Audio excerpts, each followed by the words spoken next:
Alors, Bezrat Hashem, Shalom ou Bracha.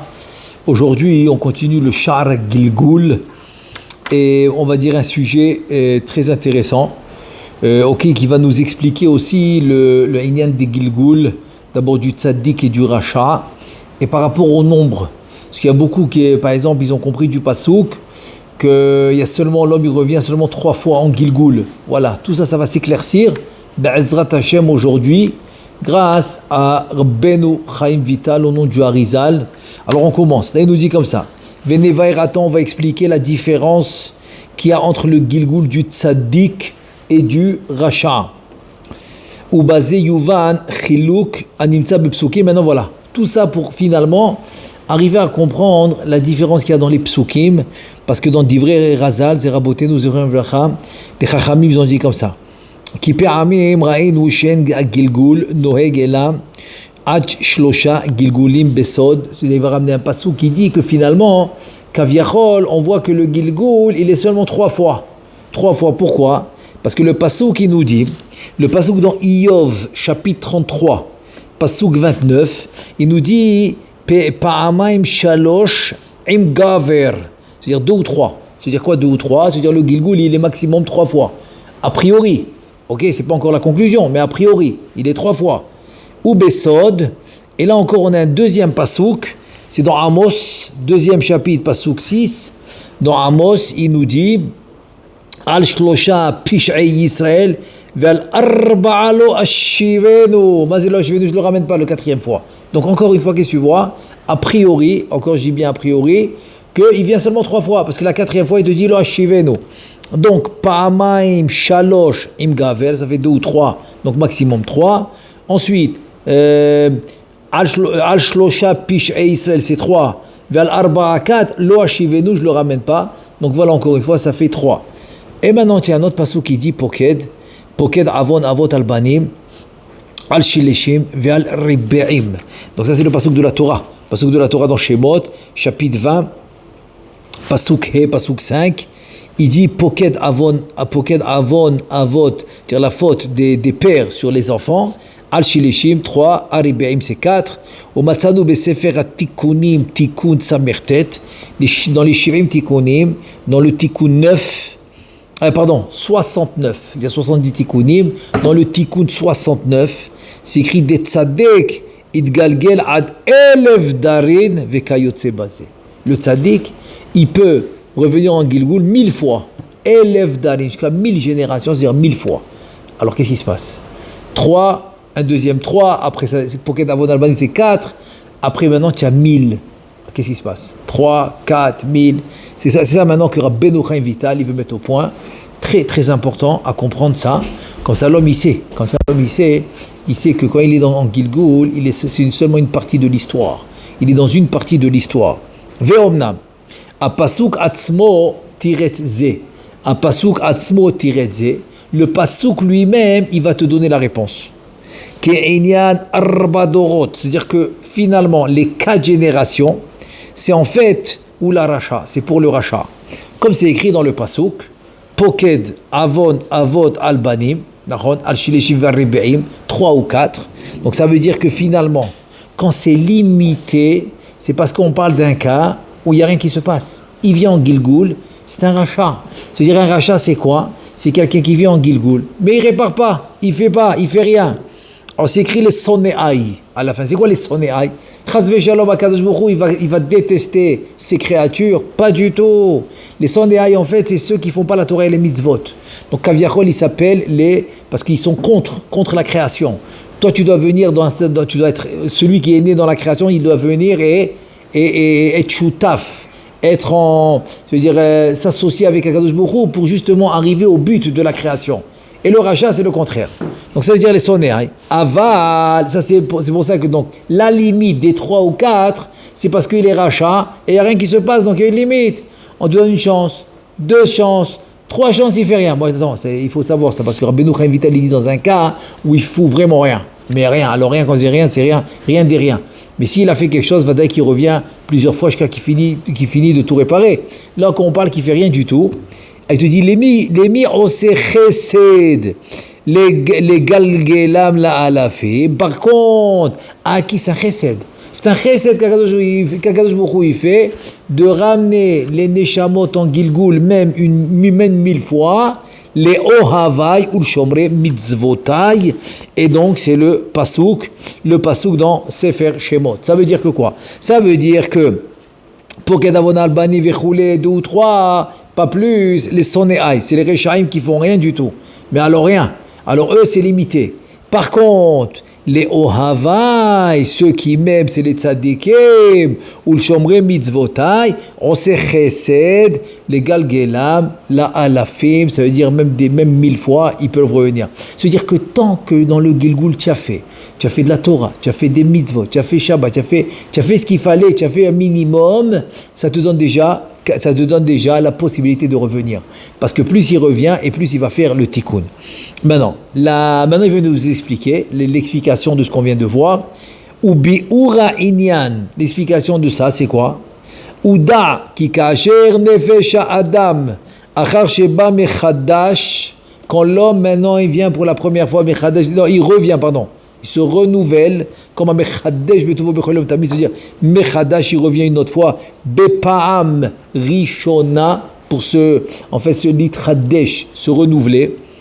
Vechata ou pagamba. Donc oui, il est venu se renouveler, chadash, mais il a fait un bgam. Il a fait un bgam, il a fauté. Ine acharkar mitgalgelet baguf acher litaken. Et maintenant, puisqu'il a fauté et puisqu'il a fait le bgam, ok, donc mitgalgelet c'est la neshama. Ce nefesh, cette neshama, elle revient en Gilgul dans un autre corps. Beguf acher litaken, pour se faire réparer. Veze nikra Gilgul Rishon. C'est ça le Gilgul Rishon. Pourquoi? Parce que la première fois qu'il est venu nouveau, c'est pas un Gilgul, c'est la première fois qu'il vient. Très important ça. Donc Michadash, c'est quand c'est la première fois qu'il vient. Gilgul, c'est quand il a fauté. Après qu'il est venu la première fois, il a fauté. Donc quand il revient dans un autre corps, ça va s'appeler Gilgul. Ve'im lo nitkena az choseret begilgul sheni. Donc s'il n'a pas réussi, c'est-à-dire quand je dis Gilgul Rishon, le premier Gilgul en fait c'est la deuxième fois qu'il vient dans le monde. Parce que la première fois il est venu, il a fauté. Donc Gilgul Rishon, c'est la première fois qu'il vient en Gilgul. Quand il n'a pas fini avec le Gilgul Rishon, il revient en Gilgul Sheni. Donc il revient une deuxième fois en Gilgul. Ve'imlo nitkena az, et s'il vient, il n'a pas encore réparé, il n'a pas fini de réparer le deuxième Gilgul, begilgul shlishi, ça revient en troisième Gilgul. Ou misham ve'ela chen la'ot takana begilgul, et là c'est fini. Là il n'a plus de takana en Gilgul. Ve'az ne'emar ba ve'nichreta nefesh ha'im me'amea legamre. Les gamrés, ça maintenant on parle du pasouk dans Bereshit, dans chapitre 17, pasouk des 14, ça parce qu'il a rien fait, parce que je pense que je m'attends, j'ai dû mentionner peut-être qu'il a fait mais il n'a pas fini, non, là on parle d'un cas il a commencé les sonéaï, on parle d'un cas qu'il a rien fait, alors si peut-être par erreur j'ai dit que non il a fait, il n'a pas fini, c'est faux, parce qu'on va voir après que tant qu'il a fait quelque chose, il continue à revenir jusqu'à qu'il répare tout. Tant qu'il fait quelque chose dans son Gilgul. Donc là, maintenant, il faut être clair. Il faut être clair que là, on parle d'un cas où il n'a rien fait, rien du tout. Une fois, 2 fois, 3 fois. Il est venu une fois, ok, il n'a rien fait. Il est revenu, il a fauté et il a fait un bgam. Donc fauté et un bgam, il n'a rien fait. Il revient une fois, 2 fois, 3 Gilgul et c'est fini. Pourquoi? Parce qu'il n'a rien fait. Omnam enzera kasher lonit kena klal. Voilà. Il le dit méforage explicitement. C'est quand il a fait aucun tikkun. Shum tikkun beshum paam meelo. Dans tous ces 4 cas de figure. Il en a 4 fois il est revenu. La première fois, on ne le compte pas comme un Gilgul puisque c'est la première fois qu'il vient. Donc c'est pas compté un Gilgul. Après il a eu 3 Gilgulim. Il a rien été metaken du tout. Or là c'est fini, ça y est. La venichreta nefesh ha'im me'amea, les gamré complètement. Aval im beze pa'am elu ashlosha itrila letaken ktat ena nichretet. Voilà mes forages. Il te le dit que si dans un de ces 4 fois qu'il est venu, première plus 3 Gilgul, s'il a commencé à faire le tikkun dans une des 4 fois qu'il est venu, eh ben il n'y a pas le karet. Il n'y a pas le karet, elle n'est pas nichreta. Omnam yechola larzor litaken, elle peut revenir en Gilgul pour faire le tikkun, afilu ad elev dor imitztarer, même 1000 générations, si ça va être nécessaire. Velachen arishon shelo tiken klal nikra rasha. Donc le premier qui a fait aucun tikkun, c'est lui qui s'appelle Rasha. Ve'acharon shetiken ktsat nikra tzaddik. Par contre le dernier, que lui, oui, il a fait un peu de tikkun, il s'appelle tzaddik. Donc tu vois, pour être Rasha, il faut vraiment un cas spécifique où il a rien fait du tout, ou bien qu'il a été kofer, ou bien comme, je sais pas moi, comme c'est écrit sur Yarovam ben Nevat, qui voulait pas faire qui voulait pas du tout, parce qu'il a fauté, il a fait fauter tout le monde, ça veut dire choté ou marti, ça c'est encore un autre cas de figure. Mais là, Bepashtout, on parle qu'il a rien fait du tout. Mais s'il a fait un peu, il s'appelle déjà tzaddik, donc il revient. Il peut revenir. Tant que dans le Gilgul, il fait quelque chose, il revient. Vekol mashemid galgel oler ou mashlim tikuno. Donc voilà, il fait ce qu'il arrive à faire. Il revient en Gilgul, il complète. Il fait, il revient en Gilgul, il complète. Donc vraiment, c'est un cas où vraiment il fait rien, on a dit. Mais s'il fait, il revient jusqu'à qu'il arrive à compléter son tikkun. Et là, il te dit, Rabbeinu Chaim Vital, Venal'at Shamati Mimorizal. Et comme ça, j'ai écouté de mon maître, le Harizal, qui enze noeg ela benefesh, lemi shehi mina asiya advoa be'imki akali. Ici, on parle d'un cas spécifique du nefesh qui est enfoncé. Quand on dit enfoncé, c'est enfoui, c'est-à-dire qui est vraiment à l'intérieur profondément à l'intérieur dans la klipa. Dans la Kali. Dans la Klippa, elle est profondément à l'intérieur, c'est de ça qu'on parle. Velachen lo niskar batora karet ela banefesh. Venichleta hanefesh ahi. Parce que ça peut arriver seulement quand l'homme, il vient de la Asiya très très très très profond dans la Kali. Parce que quelqu'un qui est brouard, donc il a dépassé la Asiya, impossible qu'il fasse rien, impossible. Parce qu'il a un esprit beaucoup plus raffiné, raffiné. Il a un esprit qui tire plus vers la spiritualité. Donc c'est sûr qu'il va faire quelque chose quand il vient en rouard. Mais ça, on parle d'un cas où il est très très très bas niveau, c'est le plus bas niveau. C'est la Asiya et à la fin de la Asiya. Donc c'est pour ça que la Torah va mentionner le carré dans le Nefesh. C'est le plus bas niveau. Donc la reine lo niskar batora karet et la banefesh qui nichretet min akdusha venitbea bakali baklipad. C'est-à-dire que finalement on va l'anéantir. Elle va plus être dans l'akdusha, elle va être dans les klipot. Ça c'est vraiment, il faut qu'il vienne de Asiya, très très enfoui dans la Asiya, c'est-à-dire profondément dans la Asiya. Et donc il est le karet, ça veut dire qu'il est coupé. Il est coupé de la kedusha. Il est coupé de la kedusha. Et ça s'appelle karet. Aval. Ça c'est tout ça dans le nefesh. Mais dans le ruach, c'est pas comme ça. Aval beruach veneshama shem yitzira ubriya shen sham kol kar tgboret achizat akali. Maintenant si quelqu'un vient de Yetzira, donc il a passé le niveau de Asiya ou bien de Bria à plus forte raison, ou quoi, où il n'y a pas tellement de achiza, il n'y a pas tellement de prise de la klipa, de la sitrahra. Vadayu tikuno vadayu shitukno kulam. C'est sûr que lui va faire le tikkun. Impossible. Qui vient de la Yetzira ou de la Bria, il fait aucune mitzvah. Impossible. Parce qu'il a un niveau plus élevé. Donc c'est sûr qu'il va faire. Donc c'est sûr que lui, il va arriver au tikkun. Vadayu tikuno kulam. Ela sheyesh shinitkani mehera vesh borer zman. Maintenant, la seule différence, c'est la rapidité et les nombres de Gilgulim. Mais s'il vient de Ruach, c'est Yetzira Bria, c'est sûr qu'il va faire le tikkun. Un peu plus vite, un peu moins vite. Un peu plus de Gilgulim, un peu moins de Gilgulim. Tout dépend de la personne. Donc c'est vrai que maintenant, la question, combien de temps ça va prendre? Mais c'est sûr qu'il va pouvoir faire le tikkun parce qu'il a dépassé l'étape difficile. L'étape difficile, c'est le nefesh. L'étape difficile, c'est la asiya. C'est pour ça que l'homme, quand il rencontre une difficulté dans sa vie, il doit prendre ça comme s'il est dans un état de asiya, dans un état de difficulté, un état de chomer, de physique, etc. Donc c'est vrai que le début qui est difficile. Mais dès qu'il va franchir le nisayon, cette difficulté, après ça devient facile. Exactement comme ça. Dès qu'il a franchi, il a fini l'étape de Asiya, dans Ruach, c'est beaucoup plus facile. Maintenant, ça c'est premièrement. Deuxièmement, il te dit,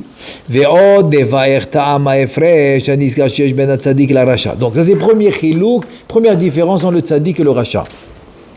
Deuxième explication, différence entre tzaddik et rachat, il te dit, ça va selon ce qu'on va voir dans Chachamim, dans Chazal, c'est dans la Gemara, il y a fait. Dans la Gemara Chagiga dans la page Tetvav Amud Bet, 15b, la Gemara elle raconte sur Elisha Navi.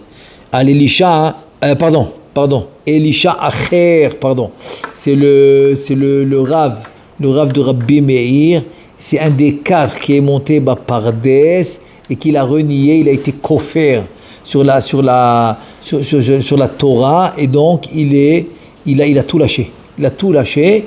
Il s'appelle Elisha Acher. Il dit comme ça. L'Omida, il est arrivé maintenant. Qu'est-ce qui s'est passé? Il s'est passé que Arba Nichnesou la Pardes, il y avait Rabbi Akiva, il y avait Elisha Acher, il y avait Ben Azai Ben Zoma, c'est Rabbi Shimon Ben Azai, Rabbi Shimon Ben Zoma, les 4 maintenant. Un, il est devenu fou, un, il est mort, le 3e, c'est Elisha, il a été kofer, il a tout renié, et le 4e, c'est Rabbi Akiva, Nichnas Beshalom, Yatsa Beshalom, lui il a réussi. Pourquoi? Il dit Rabbeinu Chaim Vital parce que tous, ils ont pas arrivé à Atzilut, ils sont pas arrivés au Sod. Ça veut dire que, par exemple, Ben Azza, il faisait que le Pshat. Ensuite, Ben Zoma, le Remez, donc c'est-à-dire il était donc Ben Zoma, il s'est arrêté à la Asiya. Ben Zoma qui fait le Remez, il s'est arrêté à la Yetzira. Acher, qui faisait le Drash, il est arrivé à la Bria. C'est tout. Mais Rabbi Akiva, il est arrivé au Sod à la Hatzilut. Donc c'est pour ça qu'il est rentré Béchalom, il est sorti Béchalom, parce que grâce au Sod, il a pu tout comprendre. Donc toutes les questions qu'il avait, ils ont été répondues, et c'est pour ça que ça s'est bien passé pour lui.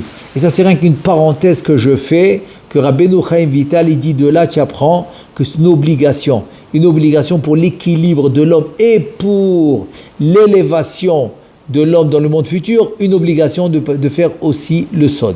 Bon, je reviens maintenant au sujet. Donc Elisha Acher, quand il a renié, etc. Donc c'est-à-dire il a fini sa vie sans Torah et mitzvot. Puisque dans sa vie, il a étudié beaucoup de Torah. Tu sais ce que ça veut dire? D'être le Rav de Rabbi Meir Baalanes, c'était son Rav. Même quand il a tout lâché, Rabbi Meir, quand même, il le consultait quand même. Il venait étudier chez lui parce qu'il dit, c'est comme tu manges un fruit, tu jettes la peau, mais tu prends le fruit. Moi, si je viens, même s'il ne fait pas la Torah mitzvot, je prends le bien et je jette le mauvais. Et donc lui, quand il est arrivé en haut, sa neshama arrive en haut, Chachamim, c'est-à-dire le Beddin Shel Ma'ala, le Beddin, ils ont dit, on ne peut pas maintenant le juger, Mishum She'asak Batorah, on ne peut pas parce qu'il a fait la Torah. Maintenant, le mettre au Gan Eden, on ne peut pas parce que pourquoi il a tout renié. Ils disent Chachamim, Kine Atzadik Aosek Batorah ou Bifrat, Imiye Min Akadmonim, Danim Oto Begeinam. Parce que celui qui a étudié la Torah, El Shochela, c'est-à-dire que la Torah c'est du feu, le Geinam c'est du feu, le feu de la Torah remporte et domine le feu du Geinam. Donc on ne peut pas le juger au Geinam quand il étudie la Torah. Veine Muchrachu, Sheyit Marku Avonotav Kedeshi Kanes Began Eden. Maintenant, si tu me dis que tu veux le rentrer au Gan Eden, mais il faut les marek, il faut maintenant réparer, il faut faire la kapara, il faut le nettoyer de ses avérotes. Donc sans le Geinam, comment je vais le nettoyer de ses avérotes? La reine elle otakana cheret elle a begilgul. Alors comme c'est un Talmid Chacham, Geinam il peut pas rentrer à cause du feu de la Torah qu'il a étudié. Gan Eden il peut pas parce qu'il faut l'itmarek, c'est-à-dire il faut réparer, il faut nettoyer ses fautes. Il revient en Gilgul. Donc le Gilgul va pouvoir le réparer. Évidemment, quand il va choisir les bonnes choses, il va choisir la Torah et les mitzvot. Qui alcool avon ve avon asher yeshlo, shelo nitkapru lo, על ידי איסורים בחייו, וגם לא נכנס בגיהינום לקבל עונשו עליהם, צריך גלגול אחד לכל עוון מהם, לתקנו, ולכן הוא מתגלגל גלגולים רבים לכפר ולתקן עוונותיו. Il te dit parce qu'il ne peut rien faire, il y a rien qui va sauter en l'air. Il ne peut pas effacer. Donc il doit revenir en Gilgul autant de fois qu'il faut pour réparer toute la avérote qu'il a fait avant de rentrer au Gan Eden. מה שאין כן ברשע שנכנס לגיהינום, מתברכים שם כל avonotav yachad, ve'en lo tzoreh lazo begilul. Maintenant le rachat, c'est pas comme ça, il n'a pas étudié la Torah. Donc il n'a aucun problème de rentrer dans le Gehinam, et le Gehinam va le nettoyer pour rentrer au Gan Eden. Donc finalement, celui qui rentre au Gehinam, c'est parce qu'il n'a pas le feu de la Torah qu'il a étudié dans ce monde. Mais lui, comme il avait le feu de la Torah, donc il fallait qu'il revienne dans Gilgul jusqu'à qu'il efface, jusqu'à qu'il puisse effacer et réparer toutes ses fautes. Alors maintenant, je vais passer à la question. Rabbeinu Chaim Vital, il a une question. Yesh bazé makom she'ela. כי כפי הנראה לכאורה שיותר טובה היא להיכנס בגיהינום למרק תקף כל עוונותיו ולא לחזור בכמה גלגולים. Donc la grande question c'est quoi? Selon ce que je vois maintenant, il te dit attends, d'un côté ça va être mieux de rentrer tout de suite au Gehinam, c'est comme au pressing, c'est comme au nettoyeur, je rentre là-bas, je me nettoie et je veux Gan Eden. C'est mieux que les Gilgulim, revenir au Gilgulim, on est en safek, on est en doute, je vais bien choisir, je vais pas bien choisir, je vais fauter, je vais pas fauter. Alors a priori, Gehinam c'est mieux que les Gilgulim. C'est la question de Rabbeinu Chaim Vital. On va dire c'est plus sûr. Allez, comme ça on va bien accentuer la question. On va dire en fait ça a l'air que c'est plus sûr de faire le Gehinam, c'est plus sûr que le Gilgul, parce que le Gilgul peut-être oui, peut-être non, peut-être tu répares, peut-être non. Mais alors que le Gehinam c'est sûr. Il rentre au Gehinam, il se nettoie, il rentre au Gan Eden. והנ"ל עד חיים לתרץ כי הקדוש ברוך הוא צופה ומביט כי הרשע הזה אם יחזור בגלגול יוסיף על חטאיו פשעים וירבה עבירות על הזכויות ולכן בראותו שכבר השלים אותן המצוות המועטות המוכרחות לא כפי שורש נפשו מסלקו מן העולם ומורידו לגיהינום ומתמרקם עוונותיו. Il dit la réponse est la suivante, c'est que Akadosh Baruch Hu il a créé ce monde les hétives c'est pour faire du bien, il veut faire que du bien, et maintenant il dit comme ça, attends, ce rachat il a quand même fait quelques mitzvot, etc. Très bien.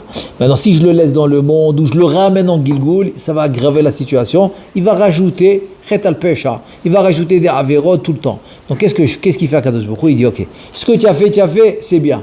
Il l'amène en haut, il le met au Gehinam, il le nettoie, comme ça il passe tout de suite au Gan Eden. Donc ça c'est une atava, c'est un bien qu'il lui fait, pour ne pas qu'il revienne en Gilgul, il fasse encore des fautes. Et s'il fait encore des fautes, le ta'alir, le processus est beaucoup plus long. Venish arim sruyotav shlemim ki chafetz chesedou, puisque c'est du chesed que Hashem il veut, donc les sruyot, les mérites, il lui reste, il le nettoie au Gehinam, il passe tout de suite au Gan Eden. Très bien. אמנם הצדיק שעוונותיו מועטים מזכויותיו הם מתמרקים על ידי כל האיסורים שסובל בגלגולים. Incroyable. Le tzaddik que quoi? Que les avérots ils sont minimes par rapport au mérite, donc c'est mieux qu'il revient en Gilgul, comme ça il rajoute des mérites sans fin, il rajoute, et le peu de on va dire de avérots, il va les réparer avec les Issourim qu'on passe dans ce monde. Personne dans ce monde peut dire je ne passe pas d'Issourim. Il y a des épreuves, il y a des Issourim, tout le monde en passe. Donc ces Issourim, en fait, ils vont nettoyer les fautes du tzaddik, et comme ça, le Gilgul va lui ramener encore des sruyot. Venisharim lo sruyotav amerubim. הנוספים לו בכל גלגול וגלגול עד אין קץ ושכחו נפלא על דרך רצה הקדוש ברוך הוא לזכות את ישראל לפיכך הרבה נתנו לו מצוות. Et ça veut dire que quoi? Ça veut dire que finalement le tzaddik en revenant à chaque fois il accumule, il rajoute les mérites, les mitzvot, la Torah, et en même temps avec les Issourim. C'est pour ça qu'il faut recevoir les Issourim be'ahava, avec beaucoup d'amour. Grâce aux Issourim il va effacer toutes les fautes, et c'est comme ça que finalement il va faire que gagner il fait que augmenter les mérites, et les avérotes ils se font effacer par quoi? Par les Yissourim. Donc c'est pour ça que quoi? Quand l'homme maintenant il reçoit une situation difficile, à part être content pour bien effacer les Yissourim, il n'y a rien d'autre à faire. Parce que si Chas Veshalom il se plaint, il se dit, si les Chachamim ils disent que si l'homme il se plaint, Chas Veshalom, donc c'est en 2 mois, alors pourquoi les Yissourim sont venus? Dommage. Il a souffert des Yissourim et ça n'a pas été réparé parce qu'il s'est plaint. Parce qu'il est, quand tu te plains, si tu n'es pas d'accord avec la volonté divine. Et il faut savoir qu'il n'y a pas d'erreur. Donc ça veut dire tout ça, ça nous indique que quoi? que vraiment il n'y a pas d'erreur. Même si tu penses qu'attends, mais j'ai pas fait. Ou tu as raison, parce que tu regardes toi ce Gilgul. Mais en fait, n'oublie pas qu'il y a un calcul ici qui se fait avec tous tes Gilgulim précédents.